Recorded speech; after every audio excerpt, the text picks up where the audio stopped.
अस्सलामुअलैकुम। Class 10th मैं आपसे मुखातिब हूँ, बायोलॉजी के स्टूडेंट्स जो हैं उनसे, कि मैं अपनी फ़र्स्ट वीडियो अपलोड करूँगी और आपको इन्फॉर्मेशन दूँगी। हर एक चैप्टर में, हर एक पेज में, हर एक टॉपिक के बारे में मैं आपको मालूमात दूँगी। सो फर्स्ट हमारा चैप्टर है चैप्टर नंबर 10, गैसियस एक्सचेंज। कौन सा टॉपिक है? Gaseous exchange.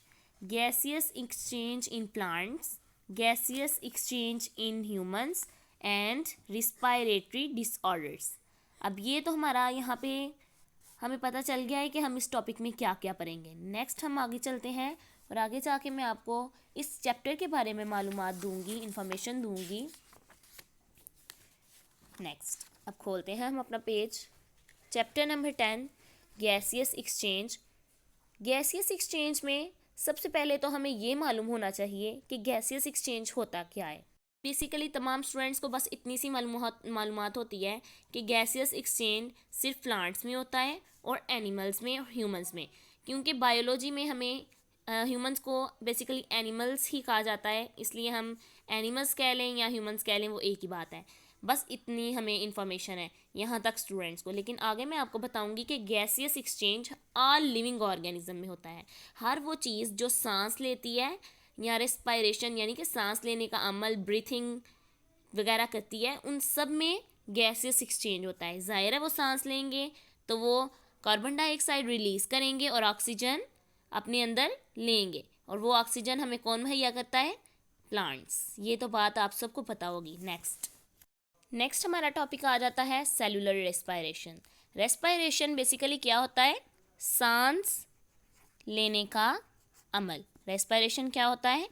सांस लेने का अमल। लेकिन आपसे अगर कोई ये पूछे कि सेलुलर रेस्पायरेशन क्या होता है, तो कोई भी स्टूडेंट्स इसको एक्सप्लेन नहीं कर पाते। सेलुलर रेस्पायरेशन के बारे में मैं आज आपको इस चैप्टर में जो अहम ज़रूरी काम है वो हमें ये भी समझना हमारे लिए बहुत ज़रूरी है, इसलिए मैं आपको इसकी भी इंफॉर्मेशन दे दूँ। सेलुलर से हमें ये बात मालूम होती है कि यहाँ पे देखें सेल लिखा हुआ है। आगे मैं आपको इसके बारे में बताती हूँ। सेलुलर रिस्पायरेशन, सेलुलर रिस्पायरेशन में क्या होता है, यहाँ पे हम अगर बुक में आ जाएँ तो हमें इन्होंने बताया हुआ है, cellular respiration is the process in which the CH bond is in food are broken by oxidation reduction reactions and the energy is transformed into ATP। क्या इन्होंने कहा है कि जो CH bonds होते हैं, ये जो bonds होते हैं ये कहाँ प्रेजेंट होते हैं? ये प्रेजेंट होते हैं हमारे फूड में। हमारे फूड में जो CH के बॉन्ड्स प्रेजेंट होते हैं ये ब्रेक हो जाते हैं, और इनमें जो एनर्जी होती है वो कौन सी पाई जाती है? पोटेंशियल एनर्जी होती है। लेकिन इस पोटेंशियल एनर्जी को बाद में बायोलॉजी में कन्वर्ट किया जाता है, यानी बायोलॉजी की एनर्जी कौन सी होती है? आप सब 9th में इसको बहुत ज़्यादा एक्सप्लेन तरीके से पढ़ चुके हैं। ATP में ये पोटेंशियल एनर्जी किस में कन्वर्ट हो जाती है? ATP में। यहाँ पे आप लोगों को ये भी बात समझना आप लोगों के लिए बहुत ज़रूरी है कि जब ये एनर्जी ब्रेक होती है, पोटेंशियल एनर्जी, ये जो CH बॉन्ड्स में जो एनर्जी पाई जाती है वो जब ब्रेक होती है तो वो कौन सी रिएक्शंस होते हैं इसमें जो ये ब्रेक हो जाती है? तो ये आप लोगों ने रिडॉक्स रिएक्शन याद होगा, सबको याद है ना आप लोगों को? ये आपने केमिस्ट्री में भी पढ़ा है, जिसमें रिडॉक्स रिएक्शन में ऑक्सीडेशन और रिडक्शन जो है ना वो प्लेस होते हैं। रिडक्शन और ऑक्सीडेशन में क्या होता है? ऑक्सीजन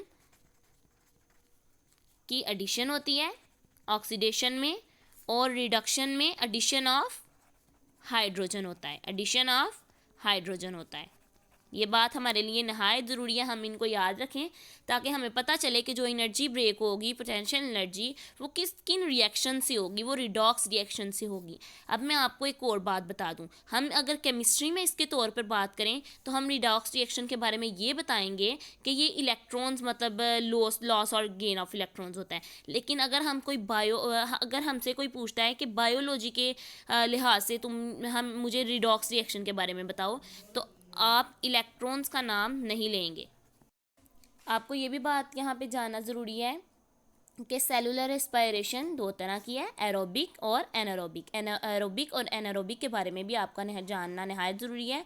एरोबिक वो होती है जिसमें ऑक्सीजन की ज़्यादती होती है, और ऑक्सीजन की जिसमें कमी होती है वो हमारे पास एनारोबिक होती है। सेलुलर रेस्पिरेशन एक नहायत ज़रूरी बायोकेमिकल रिएक्शन है। बायोकेमिकल रिएक्शन है, हम ये भी कह सकते हैं कि ये बायोकेमिकल प्रोसेस है। आप अगर बायोकेमिकल रिएक्शन या प्रोसेस कह लें तो आपसे इससे कोई मतलब मसला नहीं होगा, आप दोनों कह सकते हैं, इसमें रिएक्शन भी है और प्रोसेस भी है, बेसिकली ये दोनों सेम ही हैं।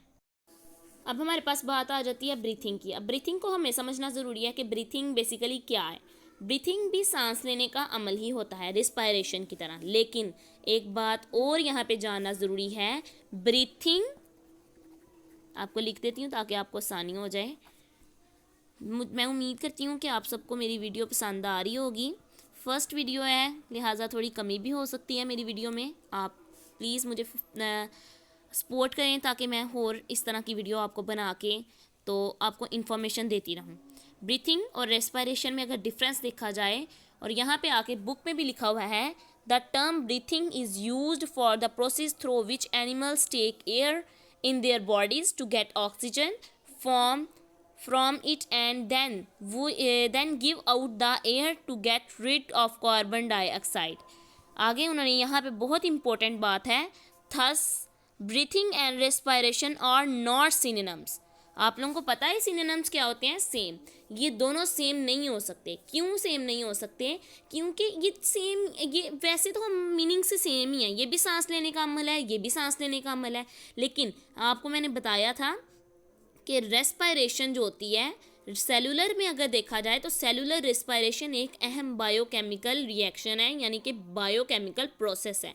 अब रेस्पिरेशन में क्या होना होता है? बॉन्ड्स ब्रेक होते हैं, फिर हम ये बॉन्ड से फूड में ब्रेक होते हैं तो फिर वो एनर्जी हमारी स्टोर हो जाती है एटीपी में। लेकिन ब्रीथिंग में हम डायरेक्टली ले रहे होते हैं सांस, जिसकी वजह से दोनों सेम है, लेकिन इनमें ये मीनिंग्स तो इनके सेम है, लेकिन इनके जो मालूमात हैं आगे जाके वो कभी भी सेम नहीं हो सकते। यहाँ पे आपकी बुक्स में भी बता दिया गया है, और नॉट सिनोनिम्स, ठीक है, यहाँ पे बता दिया गया है। मैंने आपको इस चैप्टर में यहाँ से लेके यहाँ तक तो इन्फॉर्मेशन दे दी है, लेकिन नेक्स्ट इन्फॉर्मेशन मैं आपको नेक्स्ट वीडियो में दूंगी, gaseous exchange in plants. Gaseous exchange in plants में आपको नेक्स्ट वीडियो में अपनी इन्फॉर्मेशन तमाम दूंगी। लेकिन मैं उम्मीद करती हूँ कि आप लोगों को ये मेरी वीडियो बहुत पसंद आई होगी। आप मुझे फॉलो करें, शेयर करें, लाइक करें, कमेंट करें, और मुझे प्लीज़ सपोर्ट करें। Thank you so much.